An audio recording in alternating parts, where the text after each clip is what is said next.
أهلا بيكم يا ولاد. كل يوم بنشوف حكايات بتحصل حوالينا، حكايات فيها دروس لازم نفهمها.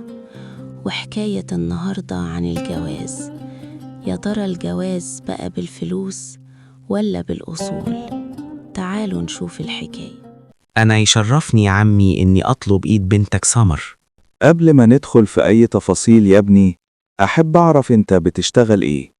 أنا يا عمي بشتغل مهندس، والحمد لله مرتبي كويس، والحمد لله عندي شقتي خاصة بيا وعايش فيها أنا ووالدتي. يعني ما عندكمش أراضي أو أملاك أو حتى عربية كده يعني؟ والله يا عم الملك لله وحده، وبعدين أنا شاب لسه في بدايات حياتي، وإن شاء الله ربنا يقدرني وأجيب لبنتك اللي هي عايزاه. طيب يا ابني، لما تتجوزوا هتعيشوا فين؟ ما انت بتقول مامتك عايشة معاك في الشقة.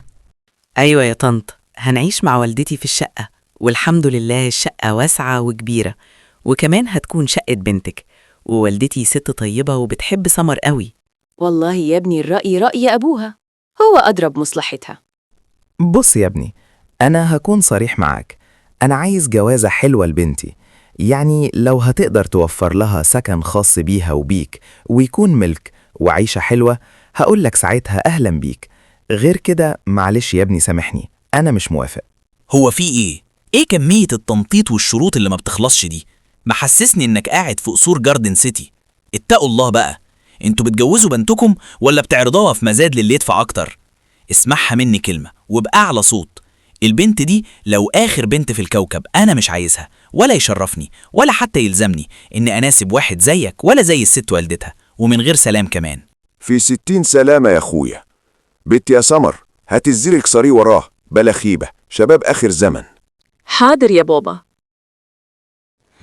بصوا يا ولاد، الجواز عمره ما كان بالفلوس بس.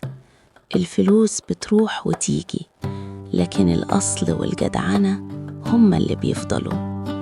اللي يختار على أساس الفلوس ممكن يخسر راجل محترم، واللي يختار الصح يعيش مرتاح طول عمره. قولولي رأيكم، مين كان عنده حق، العريس ولا أهل العروسة؟ وما تنسوش تصلوا على النبي محمد صلى الله عليه وسلم في الكومنتات.